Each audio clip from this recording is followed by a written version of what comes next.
before you joined? Because the meeting hadn't started yet. I don't see anybody participating. Recording has started. I want to check the. Oh, no, it's not. Okay, I've got to. If anybody's able to watch this, which I don't see how you'd be able to. You know, if I mess this up, this will be a learning experience, I guess. And I hope I'll be forgiven. I've got to device settings. John's here. John from, John Allen? yes, Good. he's taking, found a purse on the Speaker. bench out there, so he's taking it over to. Oh, there we go. Microphone is the Yeti. Okay. So was it in person and or online? Right. But I don't, well, so the thing is, it's recording. So we'll conduct the meeting, and if people can't check in or whatever, then we'll send them the recording of the meeting. So is John gonna come over? Yeah. Okay. So if you're watching this recording later, then we apologize for the late start. I'm Steve Gardner. I'm conducting this meeting. Any problems with this meeting are my responsibility.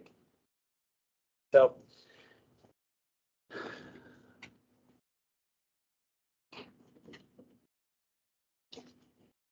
yeah, that's good that you're joining. I can't. Oh, it's so weird. So there's an issue with this camera too, because it's just a little screw that won't attach. And all I need is super glue that'll fix the problem, assuming I can find the small part that's missing. So Maybe we just need a new camera. well, that's a possibility. So I want to. Let me know. Sure, we have super groups.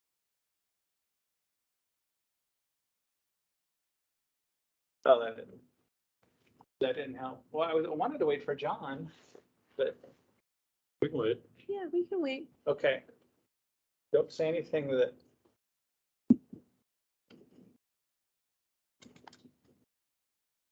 Okay, and when we actually start, I'll go in front of the camera. Okay, there's Kelly O'Neill. Hi, Kelly. Hi. Oh, good, I heard you. So, okay, Tressa Johnson is waiting. Okay, people are starting to join. Okay, hi. Hi. So we're waiting for a couple other people, and once they're here, I've never done a hybrid meeting before, so John, please join us at the table. Okay, thank you. In the Thank hot you. seat. Oh, come on. We've got some folks here on Zoom, and so because I don't have a speaker, when they speak, I can hear them, but I'll have to repeat everything. And great. so if you all have anything to say, you have to trust me that I'll translate it correctly, and I'll hear you if you start snapping at me. Was that all we were waiting for? Was just John?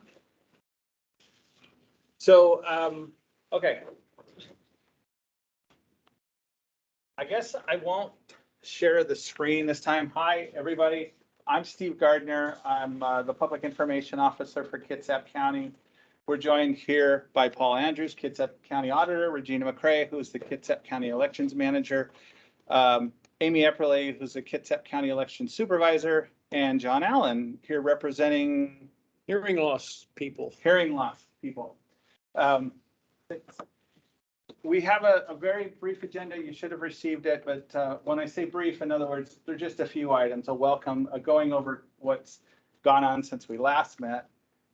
And then discussing some other ideas, and then opening it up to an open conversation. We may or may not last as long as we've allocated.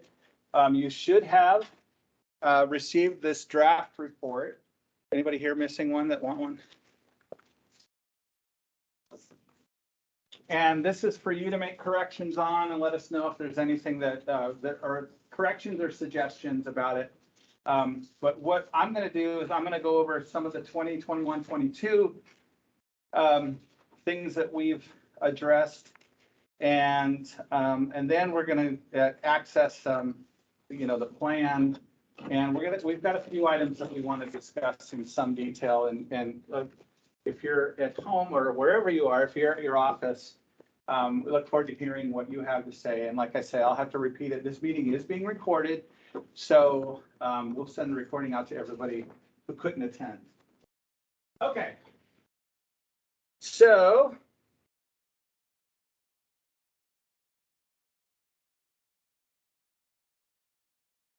I want to go over a couple of things that we've done since our last meeting, which was in October, I believe. We want to start doing these early in the year. Obviously, we did it in October last year because we didn't know when we were going to be able to get together again. We're doing it in May this year and next year. I think in the report it says January or March. It's possible it could be in February after what will likely be a February special election once that election is finalized. I'm not sure what the dates are of that. If it's the 14th, then it probably won't be in February. So January or March.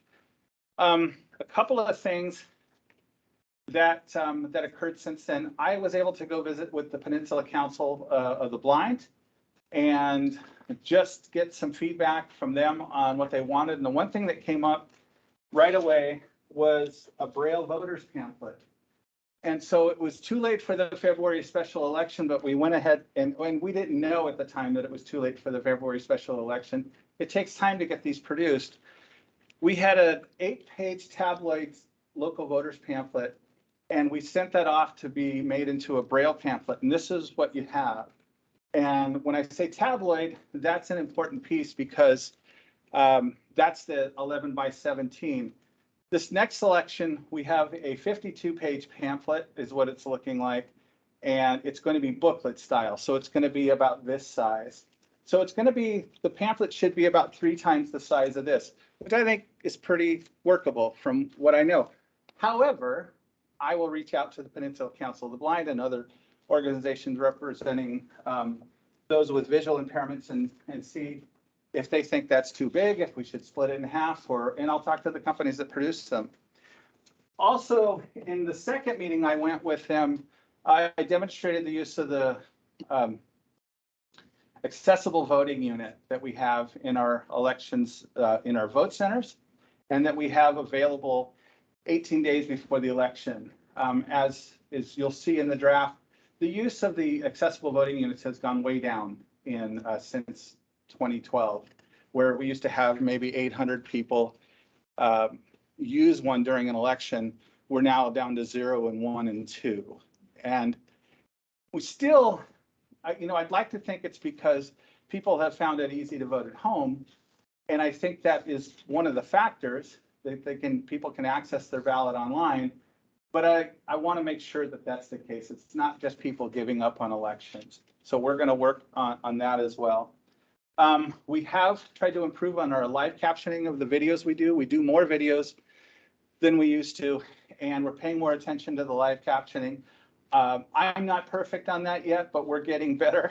And then, and I mentioned more videos. There's more videos about instructions, and we have plans for the primary and the general election to have videos dealing with some of the questions that come up.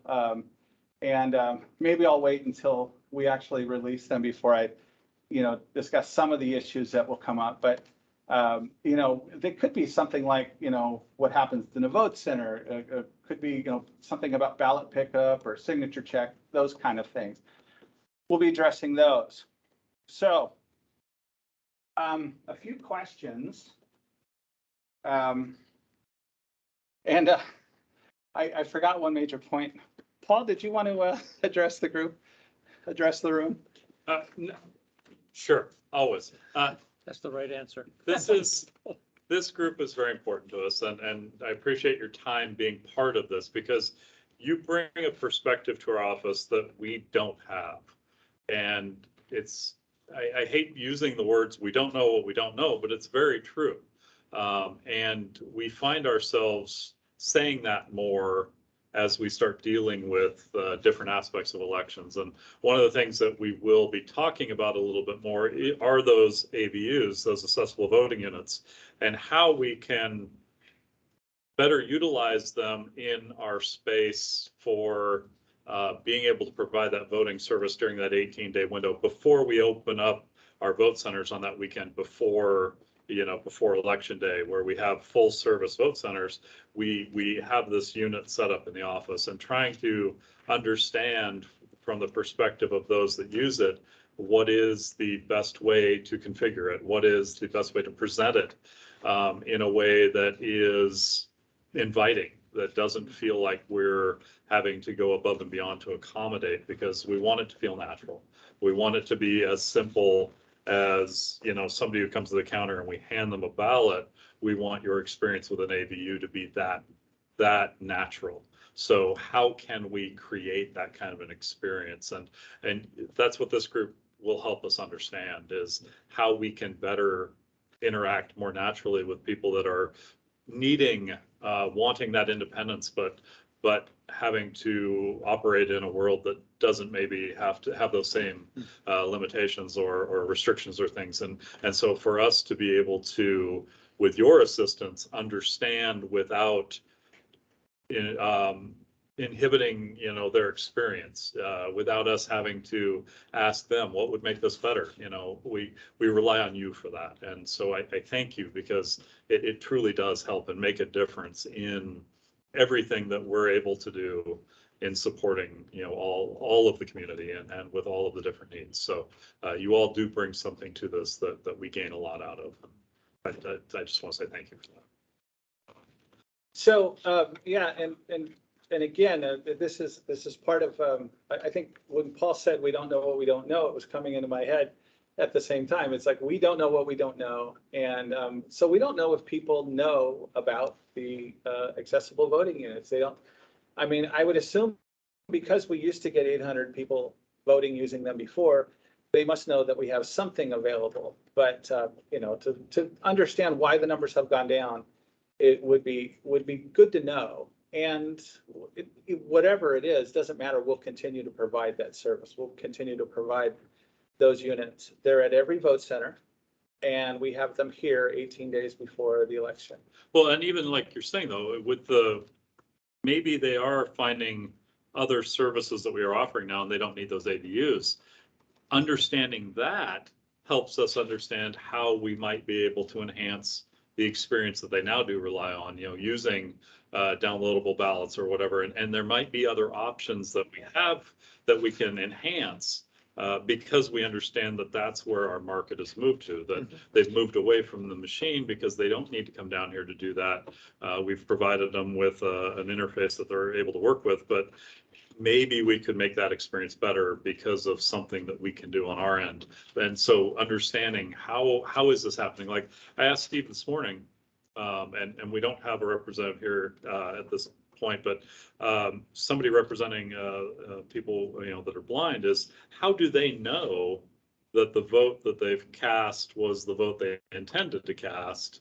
Like from the AVU, they're being told, select for A or B, you selected all of that. Okay, that's good, because the machine is telling them, and then it prints off a ballot. But ultimately, in the end, it has printed a ballot that they're not actually able to do any kind of verification on. How do they know that? And just trying to understand maybe would help us look at ways of how could we help them understand that, if that makes sense. And so, just, things like that, so if they're doing it from home, clearly they're doing it with a group or something. There's probably something. So how can we help make that experience better?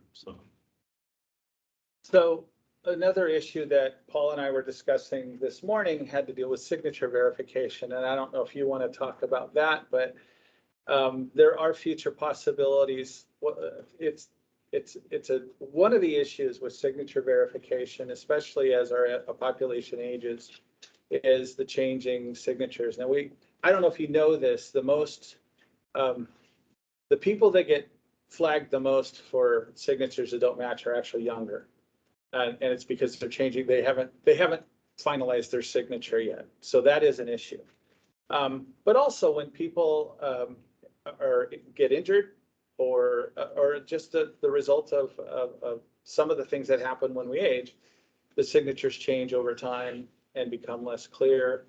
And so there is, throughout the state, they're beginning very, I want to say this is very early in the conversation. I assume it's very early in the conversation. Maybe you want to address Yeah, that? so we know right now with your ballot, our way of validating who you are is your signature, but we know that the signature isn't going to be the thing that we use in the future. We know as technology and things move forward that the signature will be something that we will always have, but we will have other options towards how we can validate you. One of the early ideas that, you know, that is being discussed, it's not being implemented or piloted yet, but we're looking at technology. What technology do we currently have that would work in this kind of realm? And one of the ideas on that is the dual factor authentication. And a lot of you might be used to that with like your bank, where you log onto your bank and then you have to have your cell phone, because your cell phone then is, you know, the bank is sending a text message to your phone that you hit a button that says, yes, it's me. And then your bank lets you in on your computer. Using that premise and that idea, the belief is that one option could be that we have a dual factor authentication on your ballot, and the signature would be the first basically activity that, you know, we've received a ballot from this person, but somehow a mechanism like running it through our sorting machine that captures the image on the face of the ballot, records that you voted, all of that would then trigger something that would send a message to you that you would then have to say, yes, I sent that ballot. And that would authenticate your signature through that dual factor. So, you know, just looking at different options where, you know, the signature ultimately, you know, could be something that would be phased out over time, because, you know, it would then be a ballot plus the dual factor, you know, that would be happening on your mobile device. You know, other options were things like, well, it could be that you created a code through the Secretary of State's office or something, and then when you dual factor, you actually enter a code when you get that message, and then that code authenticates you, and then we get the notice that you're authenticated, and then the ballot. But I mean, these are all preliminary. People are just looking at technology we already have and trying to figure out how those would play into, you know, processing of a ballot, validating the voter, and, you know, and giving us the security that we need to be able to conduct an election. And so, you know, this, like I say, because it's preliminary, there are a lot of things, you know, we have to kind of now tear it apart, dissect it, and figure out what are the weaknesses, what are the control points that we know will work, and figure out the best scenario for it. But we do know that, you know, signatures aren't always going to be the thing. It's just we don't know what the next thing will be. Yeah, and if you can answer this question too. There's 39 county auditors that would, not all of them would have to be on board with it, but then at that point, they would have to have enough to get the legislature to authorize something like this. Yeah, and I look at it probably in the same idea as vote by mail. You know, Washington State was a polling place process, and then they went through a series of exceptions where you could get medical exception and you could get vote by mail, and then they went to no excuse vote by mail, and then as that no excuse grew, you reach a certain saturation point with your population, your voting population, where you are effectively now doing all vote by mail because you've moved away from the idea of having to have polling places. And I think anything we do is going to be an introduction like that, where it will be early adopters initially, and then it will just start growing. And that's why I say the signature could eventually go away in that sense, because it would be there because all 39 counties would be doing it. And then as we started growing and as this thing started, you know, gathering more and more participants, we would reach a point where we would then have all of the procedures, plans, everything we needed to know, and the controls in place for the security. So it would, you know, it's an evolutionary thing, just like vote by mail. But we are open to the ideas that there could, you know, that there's going to be change in the future. Tressa, you have a question? Yes, thank you. I'm Tressa Johnson. I'm a librarian with Kitsap Regional Library. You all One can thing. hear her, right? Okay, I'll have to repeat what you say, but go ahead. Shoot. Tressa Johnson from the library. One thing to consider is that working at the public library, I'm painfully aware of the number of people that do not have a phone with a text, the ability to text, or they don't have a computer. And I see that, I understand that things uh, evolve and that this process will evolve. So I'm sharing this as something to throw into the bin. That there's a significant portion of the Kitsap community that essentially cannot use an email account because because of the two-factor authentication that may be required specifically with Gmail. It's just a recurrent issue that we have at all of our library branches around the county. Um, so heard that. something Yeah, to think I about. did hear that, and we do recognize that technology is a limitation for people, and that's why part of this is on that option in type thing where it's where it gets rolled out and the adopters kind of grow over time.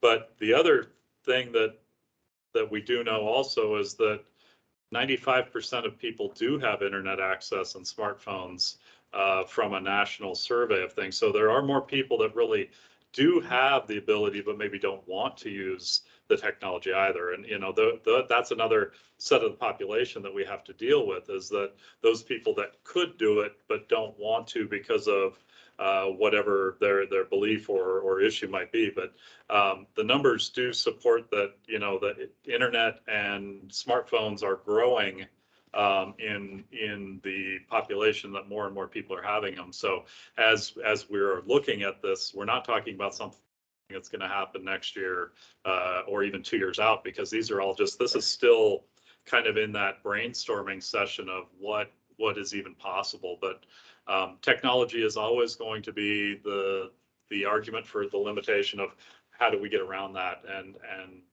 even things like, people have said, well, why not use fingerprints? Well, how do we get ink pads in to everybody so that they can put a fingerprint on a ballot? There's a lot of things that we just look at that all have limitations, from something non-technical like an ink pad to something technical like a dual factor authentication. And so we have to look at everything and then try and figure out where it fits in and how it grows. Like I say, these are all just communications first on new technology or existing technology. We're not looking to build something that doesn't exist. We're trying to figure out how to leverage things that do.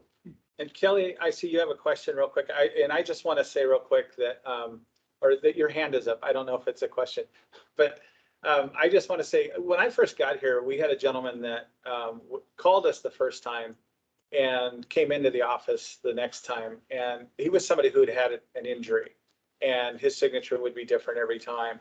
And, one of our missions here is to see to it that people can vote independently. And because he had to get witnesses to a signature, we were essentially, he thought we were essentially failing in our mission.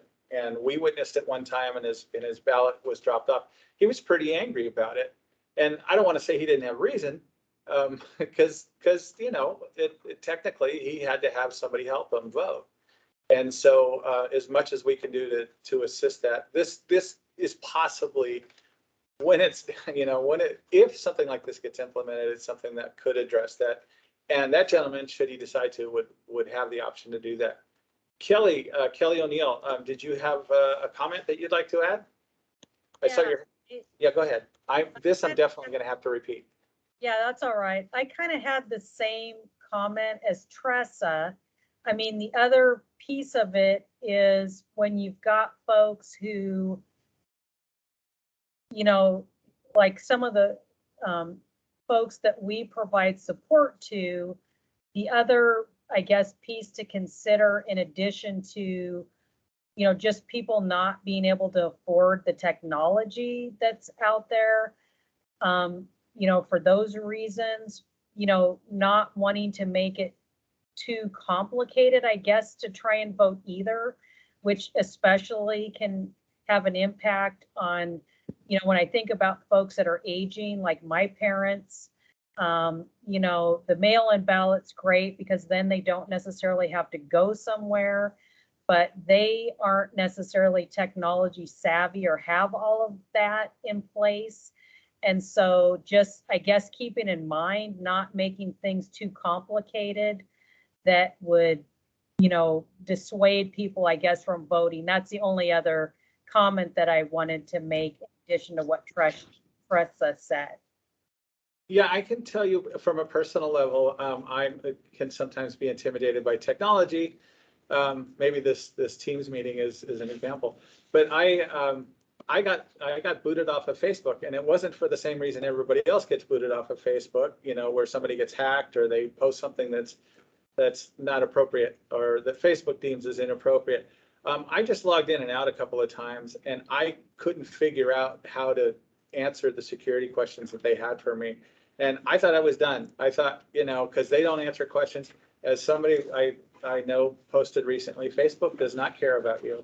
And for whatever reason, I was able to get back on 2 weeks later. But so I understand even fear of technology. So And we do recognize that we need to keep it as simple as possible. And that's one of those driving factors. And that's why just even this discussion of, you know, the idea of the dual factor it's not new.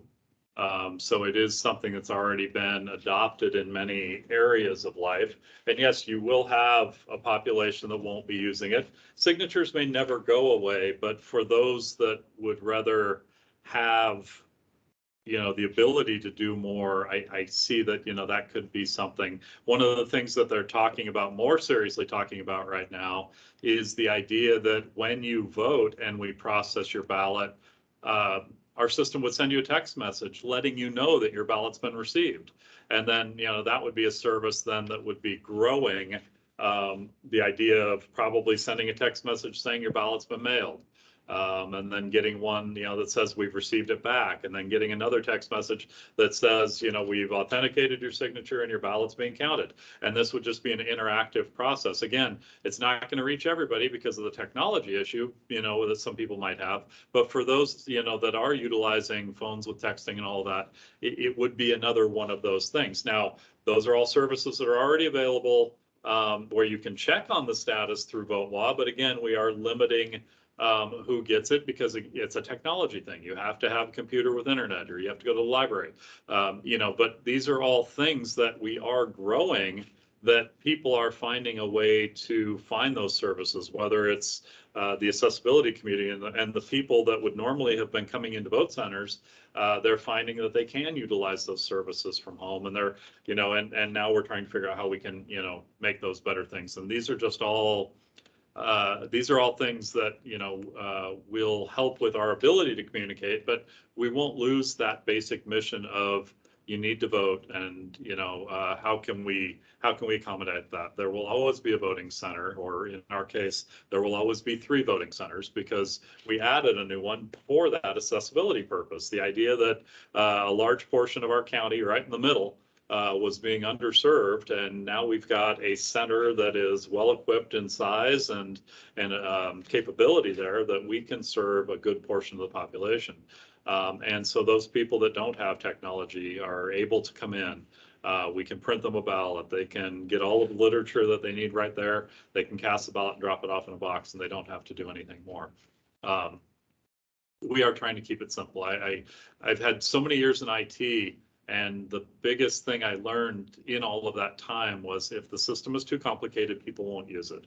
And so one of the main factors that I did in developing and implementing anything for the county or for public consumption was, let's keep it simple.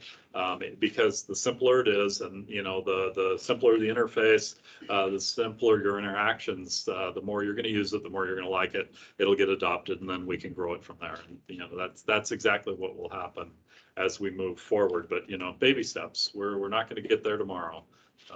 It will take time. One quick comment, Doug, we are recording this, so anything that you might have come in late for, we'll we'll be sending a recording to everybody as well. So just so you're aware, and anybody who missed, yes, Steve, can you tell us who all is on yes. your screen there, so we're able to have a dialogue or questions if necessary? Right, Tressa Johnson, who is from Kitsap Regional Library, and Kelly O'Neill is from the county. I'm sorry, Kelly, what's your title? I'm the Kitsap County Developmental Disabilities Program Coordinator. Got it. Okay. Got it. And Doug Heyman is from Olympic College. Do you want to tell us your title? Sure, I'm a IT accessibility coordinator at Olympic, and I've been there for about 2 years. And early on in taking that position, I was told about possibly getting involved and helping out with accessibility efforts for voting. I've done assistive technology for 25 years now. That is, and Thank you. The rest are those who are Got here. And John, actually, I wanted to go to you. You know, we've addressed what we don't know. I reached out to the Peninsula Council of the Blind, and if you don't have an answer now, I don't want to put you on the spot. But what are some things we can do for those with hearing disabilities? You have done already a commendable job, both as an office, as a county, and you and I individually or together have communicated, you asking questions, me answering if I can, and if I can't, going and researching, which I appreciate because I'm learning with you. But the biggest thing you've done is the captions with the visual presentations, and that's very helpful. I can think of nothing more that we could use, we as a hearing loss community could use than that you're already doing. I always talk to other friends and hearing loss people in other counties, and I don't want to keep score, but I'm proud of what Kitsap County does compared to some of the others. So Paul, you need to feel good. Good, thank you. Great to hear. That's it.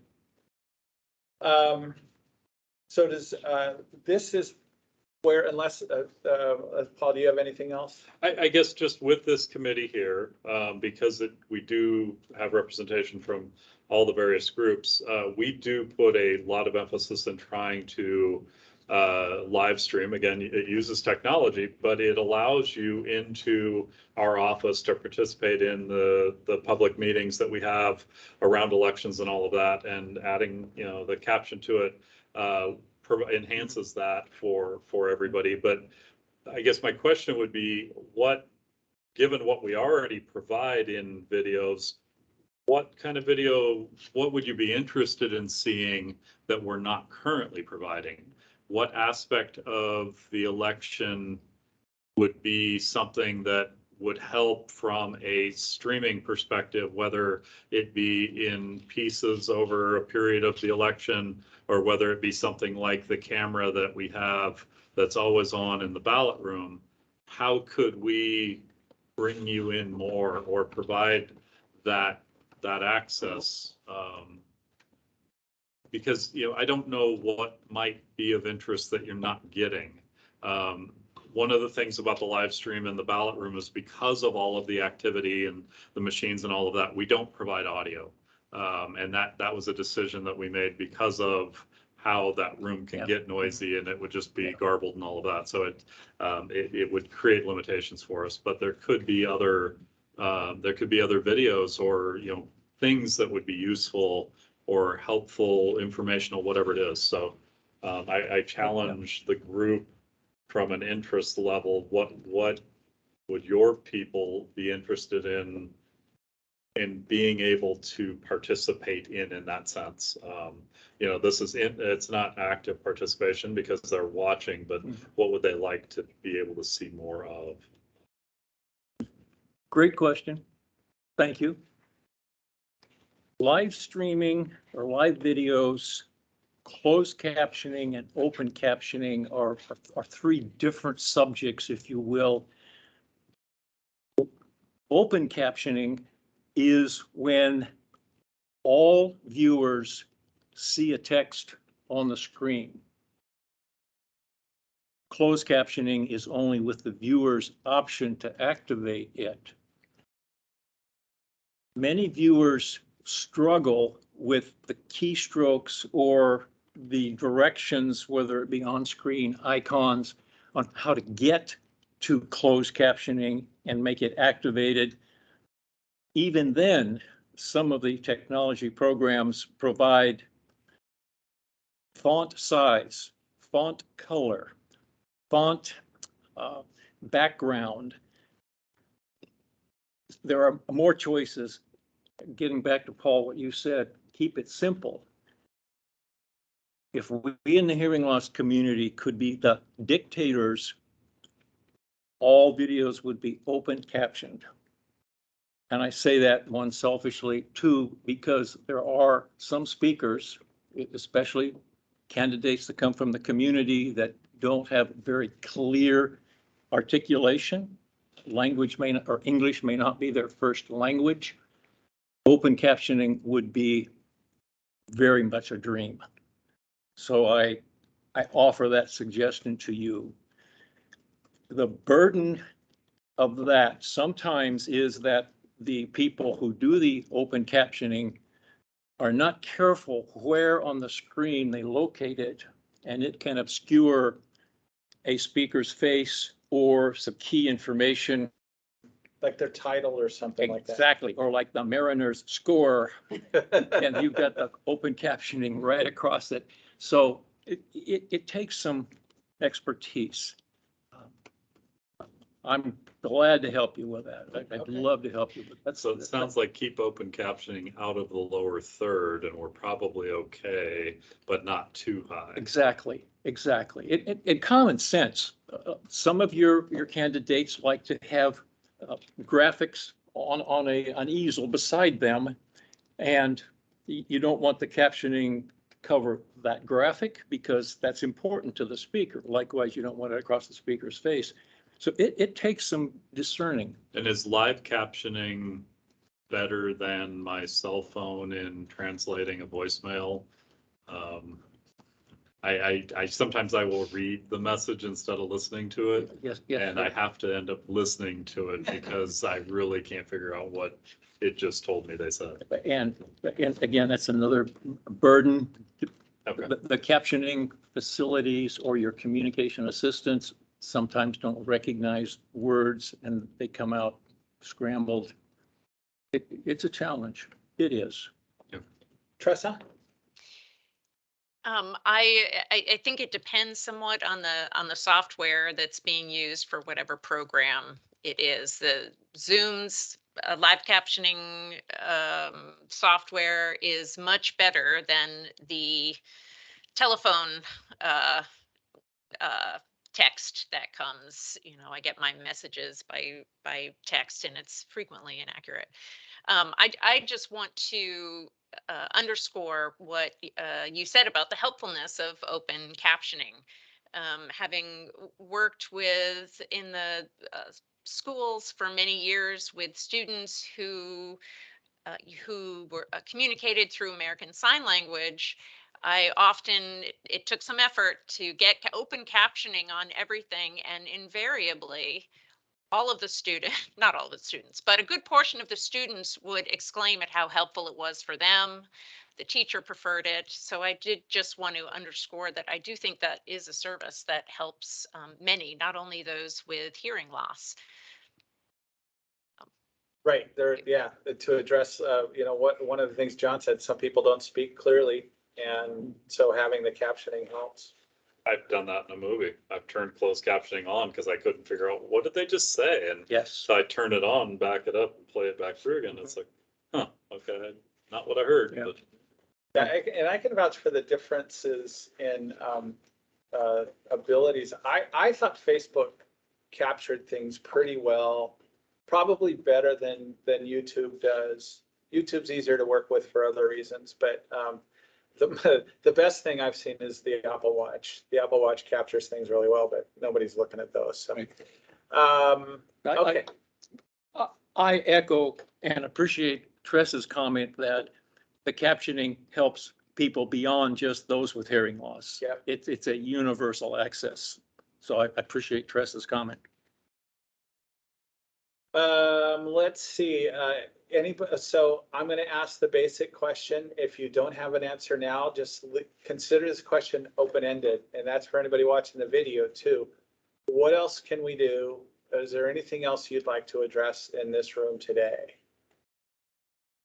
And if you don't have something, yes, if you don't have something, that's fine. Stew on it and come back to us. Yes, John. To answer Paul's question, what can you as an office do to improve your documents?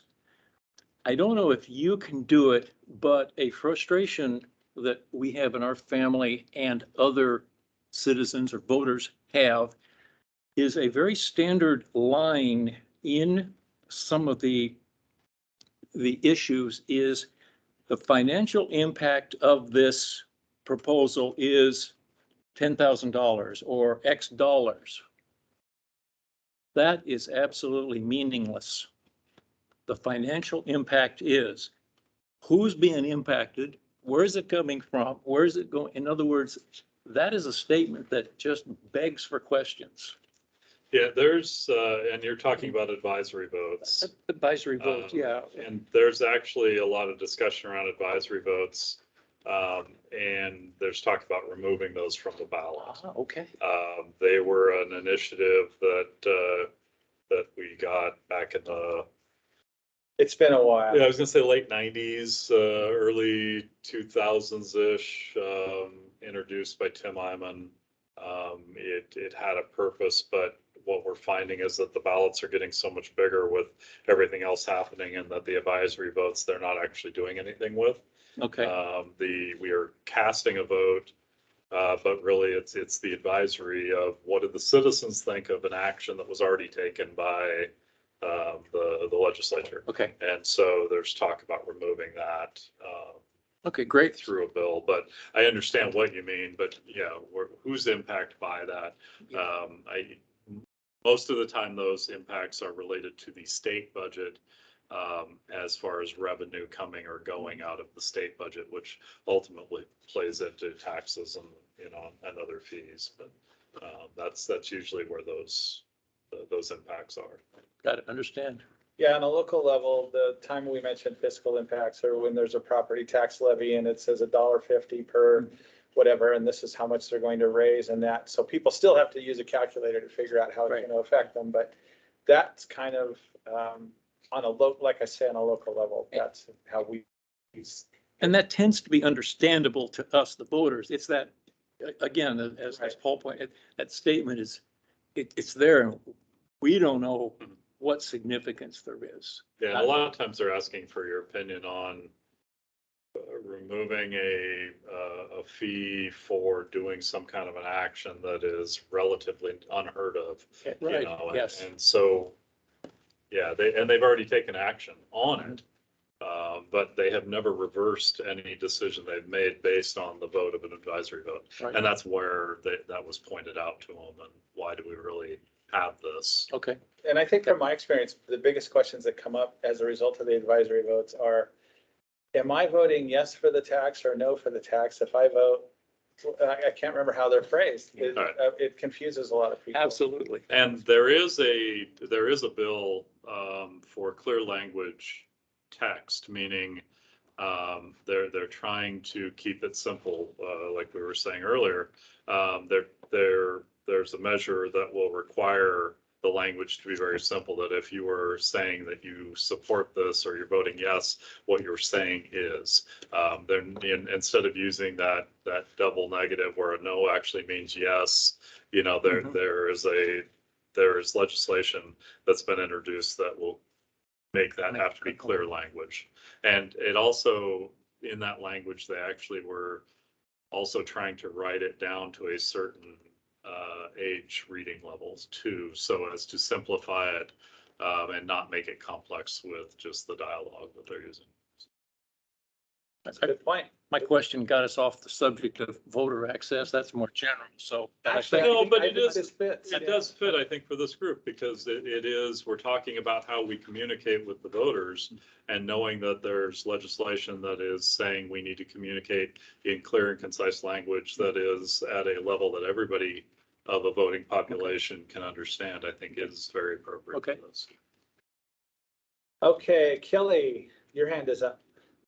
Yeah, so I had a couple of comments. I totally like the idea and just would encourage any kind of design, what they call, and what you guys had already mentioned, that universal design, that, if we're talking about how to include the most people, there's a lot of benefits, and as we were talking about the open caption, for a variety of reasons, not just for someone that has hearing impairment. So keeping those kinds of things in mind as we're planning, I think is a really smart way to be thinking about this.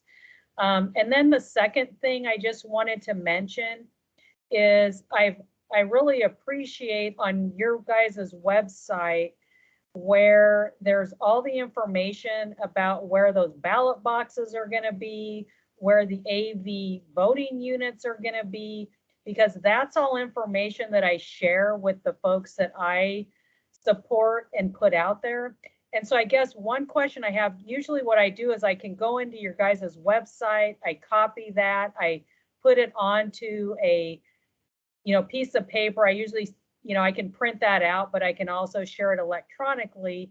So just one question is there any way to make that information to maybe a downloadable or printable form, as just a suggestion? It works for me to kind of copy and paste, but I just wanted to throw that out there. But I have just really appreciated that that's available and on your guys' voting site. So Yeah, thank you for that. that's a great idea. That would be easy to do because we do it in the voters pamphlet anyway. And so, yeah, it would be very easy to create a PDF that people could print. Yeah, and I was gonna say, it is in the voters pamphlet. It would take you a little more navigation to get there because you'd have to go into the pamphlet, navigate to the page, and then print the individual page. But because we've already done it, it would be easy for us to just generate that as a standalone document.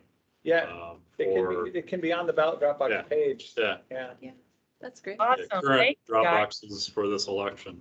yeah. I mean, because in most elections in most elections, you would think all Dropboxes would be open. Special elections, we only open up, the Dropboxes in the area that's hosting or having that measure, or whatever whatever's on the ballot for that. But there are times where in a primary, even though you would think, that, well, it's a municipal, but if there's nobody on the ballot, we may not have those boxes open because it's not needed for the primary because they won't be on the ballot until the general election. So we do try to manage our drop boxes just from the standpoint of staffing, based on where the ballots are actually going. So, but it is very good. Thank you. That's a great recommendation. To springboard on your comment, Kelly, the office is doing, I think, a great job of color contrast on your printed documents. Several years ago, we had a discussion where there was a light blue text on a silver background, which was difficult at best with people with normal vision. And you've turned that around. And I compliment you and encourage you to continue being sensitive to that color contrast. Great. Anything else? I am going to say one other thing that we've been contacted by a nursing home and we haven't established contact yet there, but since a larger number of folks, I assume that's going to be a growing population, and so I believe what we need to do is to reach out and ask the same question here that we've had here is what do we not know that we need to know? And so I hope to be able to report something more on that as we go on. I also will, I assume that when I met with the Peninsula Council of the Blind and I emailed all of you and told you that I did that, I assume that that's not a bad thing to do too. So, so I'll be in more communication when there are updates. Tressa, you have a question or comment? Yes, I was thinking about Paul, your earlier statement when you were talking about when someone has used an AVU or someone with a visual impairment votes and they get the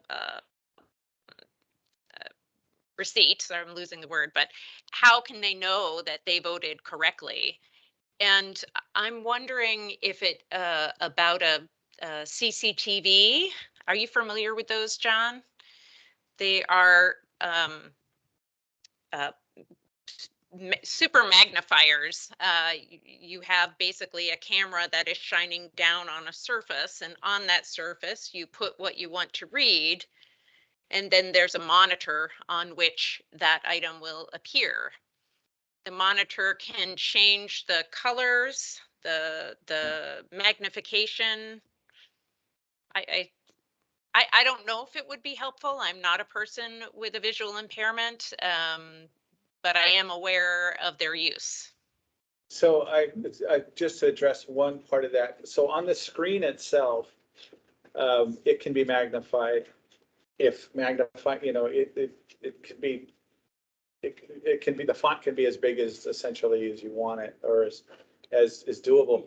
It's the piece of paper that's the challenge, because the ballot comes out just like all the other ballots. Yeah. And so wondering how, yeah, I mean, maybe there's something we can do. Yeah, and you get audio Well- feedback from the machine that says your selection was as you cast those votes. It's just at the end when it prints. That was where I was kind of asking how do you know? I mean, I know because I trust the machine and I've seen it work, and but I'm trying to figure out how to build that trust for those that don't have the same experience that I do. Right. You And know, this that device was- is this device is intended for use with a print item, with a magazine or a photo, or so it is something that we could look into that. Yeah. I mean, So where did they again, I see don't it? know. Where did it? Go ahead. I've seen them at I'm the library liaison with our local visually impaired persons group, and I know members use those devices. I'm also affiliated with the Washington Talking Book and Braille Library. They are now working with the Washington State Department of Services for the Blind in a new program where they loan CCTVs, these devices, to individuals in the state who they loan them out to individuals who need to use them in order to read. So Is there a Braille library in Kitsap County? not in Kitsap County. Mm-mm. So, Okay. no, well, I'll look into that. And I may have more questions for you.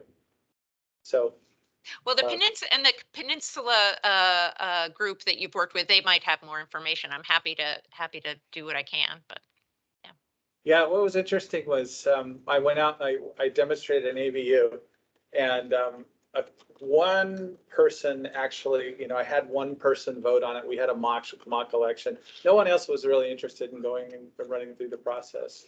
And again, I sense it's because voting at home is working for folks with visual impairment. So, but I don't know that for sure. So that could be something that would make them prefer. A CCTV could be something that can make them prefer coming in to the vote center. Okay, anybody else? One other variation, getting at Tressa's point, if the person can't see, there's some applications that are free. Like it's kind of strange that it's for Apple iOS devices, but it's a Microsoft product. Seeing AI will let you activate the program, point it at print media. It'll scan the content, and then it'll do optical character recognition and it'll read it back to you. So as long as like the printout that says, what you voted on just says you voted for candidate A and doesn't show candidate A and B and all the other content, where it would be confusing for OCR, something like that would give a person the ability to, just take a snapshot of it. It even tells you when you're oriented over it, that, you're too far back or you're too close. But that, even if someone could access using that, or VoiceStream Reader has a scan function as well, and that one's one that cost about $20. So there are some technology that would give somebody access to those things. So you said Seeing AI and Voice Stream Reader? Yeah, so Seeing AI is a freebie for iOS, and it's made by Microsoft. So it's, it's not available for Android as far as I know, and has a lot of cool features for users that are blind. It'll scan labels, look at currency, and tell you how much money you're looking at, things like that. Okay. Okay. That sounds, I mean, that sounds like something that would be a low-cost solution. That really is what we're looking, kind of in that challenge question of how can we help them? I mean, they probably know about it, but if they don't, that's also information we could be sharing, for the accessible, and we could promote a couple of items on that as far as ways to help you. I like that. Thank you. Isn't it interesting that both of you said, we don't know what we don't know, and here we get some information that all of us didn't know, and it was simple. Yep. That's why we're here. This is why we gather. That Yep. is neat. That is neat. Okay, anything else? Well, thank you. We almost used the entire hour. As I said, we'll have this recorded, and I'll send out, I believe at this point, I'll send out a link to a YouTube video if that works for everybody. And I might not have it captioned right when I send it out, but I'll work on that. That's okay. Yeah. Yeah. Because it does take a little bit of, it takes me watching it and correcting it, Understand. correcting the errors and putting them in the right place, and those, and not just on the screen, but like, sometimes words will show up well before they're said or well after. And The timing. yeah. You're making work for yourself just by sitting there talking. Yeah, well, Yeah. I've got an office now, so I can shut the door and do it in there. All right, well, thank you all for joining us. We've learned a lot, and hopefully we can, and our commitment is to deliver. I shouldn't say hopefully, our commitment is to deliver and continue to improve. So Yeah, we will. Your input is well received, and we look for opportunities to always make it better. So thank you. This has been a great meeting. I'm gonna hit leave now, or whatever I have to do to close this. So we'll talk to you soon. Bye. Bye. I've got some written comments here on the draft for you. I'll hand them